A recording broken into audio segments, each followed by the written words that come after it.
नमस्कार, बहुत स्वागत है आपका। आप देख रहे हैं ग्रांड ज्योतिष सीक्रेट। मकर राशि वालों, राहु और केतु का महापरिवर्तन हो रहा है।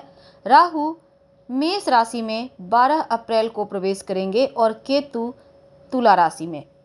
तो आप मकर वालों के जीवन पर इसका क्या प्रभाव पड़ेगा, अगले 1.5 साल तक क्या कुछ बड़ा बदलाव होगा, चलिए जानते हैं विस्तार से। तो देखिए, जो केतु हैं 12 अप्रैल 2022 को दोपहर 3:31 पर अपनी उच्च राशि से निकलकर तुला राशि में आएंगे। अब केतु की जो रफ्तार है ना, वो धीमा है और एक ग्रह एक राशि से दूसरी राशि में जाने में वो 18 महीने का समय लेते हैं। और वैदिक ज्योतिष में केतु को छाया ग्रह कहा गया है, जिनकी चाल हमेशा उल्टी रहती है, यानी वो वक्री चलते हैं पीछे की तरफ। अब वैदिक ज्योतिष के अनुसार केतु जो हैं वो व्यक्ति पर गहरा प्रभाव डालते हैं, और जिस व्यक्ति की कुंडली में केतु की स्थिति उत्तम होती है वह सुख, समृद्धि, ऐश्वर्यपूर्ण जीवन जीता है। समाज में नाम, सम्मान, रुतबा होता है। ऐसे लोग विपरीत और अशुभ केतु अगर आपका कुंडली में केतु विपरीत प्रभाव दे तो दिमाग में गलत कार्य करने का आइडिया या फिर वैराग्य की तरफ केतु ले जाता है। अब सब विशेषता है यहाँ पर केतु का, लेकिन केतु जो है ना व्यक्ति को कुशलता भी देता है, न्याय की गहरी भावना देता है, मीठी वाणी भी केतु ही देता है, और यहाँ तक कि विनम्रता भी व्यक्ति को केतु देता है। संघर्ष और टकराव से बचने का जो चतुर रणनीति होती है वो केतु ही के कारण ही होता है। व्यक्ति के जीवन में संतुलन, अब तुला में आएंगे तो संतुलन भी देगा और सुखद और सुंदर तरीके से कार्य को करने का गुण भी देगा।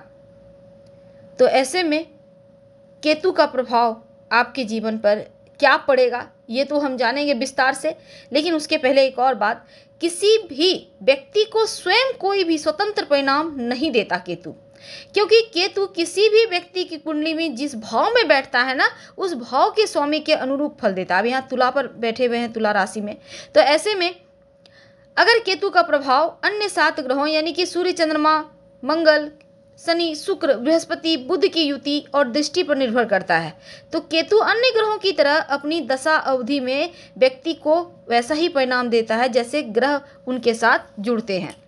तो केतु जिस भी भाव में स्थित होता है उस भाव का निम्न फल देता है, और अलगाव का भी यह ग्रह माना जाता है। तो केतु कर्म प्रधान ग्रह है, अच्छे और बुरे दोनों ही प्रकार के कर्मों का प्रतिनिधित्व करता है। ऐसे में कर्म जीवन का अंतिम चरण केतु से प्रभावित होता है और शुरुआती चरण राहु का प्रभाव होता है।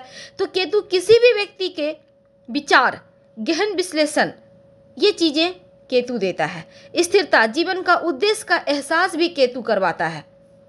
और केतु के बारे में एक और चीज़ है कि केतु जो है ना भ्रम भी देता है, आत्मज्ञान भी देता है, कभी कभी भटकाव भी देता है।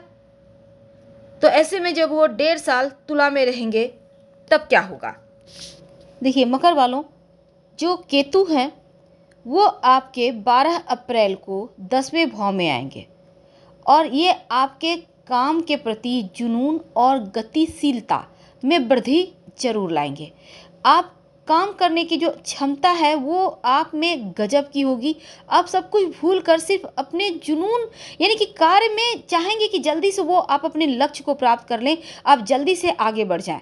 और आपके जो पेशेवर मोर्चे हैं, तमाम चीज़ों को अपने कमांड में लेने की कोशिश करेंगे, चाहे आप व्यापारी हैं या आप जॉब करते हैं।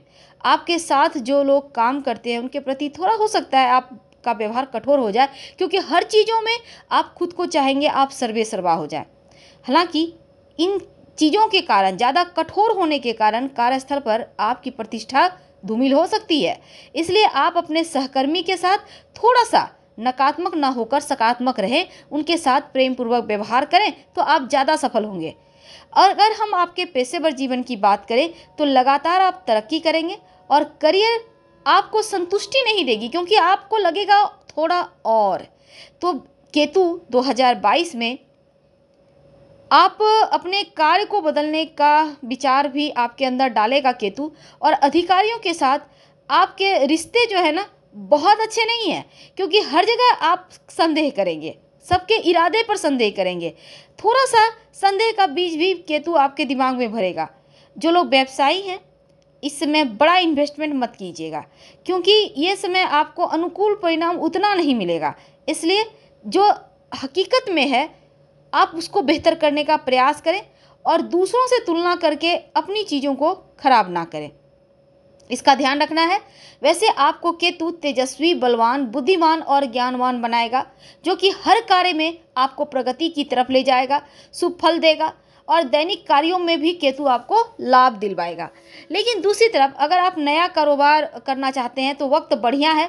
अगर आप केमिकल, मेडिसिन या फिर मेटल तकनीकी से संबंधित कार्य करना चाहते हैं तो यकीन मानिए आप खूब सफल होंगे। शत्रु भी आपका फैन हो जाएगा। अब सार्वजनिक क्षेत्र से धन प्राप्ति के योग है। पिता के कारोबार में भी आपको सपोर्ट मिलेगा, सहयोग मिलेगा और पारिवारिक व्यवसाय भी इस पीरियड में बढ़ता हुआ नजर आएगा। जो विद्यार्थी हैं उनके लिए केतु बहुत शुभ है। जो लोग विदेश यानी कि घर से दूर जाकर पढ़ाई करना चाहते हैं, नौकरी करना चाहते हैं, प्रतियोगिता परीक्षा की तैयारी कर रहे हैं, उनके लिए ये वक्त बढ़िया है। केतु आपको छप्पड़ फाड़ सफलता देगा और साथ ही साथ इस समय शत्रु विरोधी आपके दबे रहेंगे और आप विजय प्राप्त करेंगे। वैसे तो आपकी बुद्धिमानी कार्य क्षेत्र में आपको बेहतर करवाएगा और पिता के साथ रिश्तों को थोड़ा बेहतर करना है। विवेक से कार्य करें तो आपके घर परिवार में खुशियां बढ़ जाएंगे और बिना मांगे किसी को सलाह मत दीजिएगा और ना ही किसी के काम में दखल दें, ना किसी को अपने काम में दखल अंदाजी करने की इजाज़त दें, क्योंकि जब आप लोगों को कमांड करने देते हैं अपना जीवन तो अपने जीवन में खुद ही आप कुल्हाड़ी मारते हैं। इससे आपको बचना है।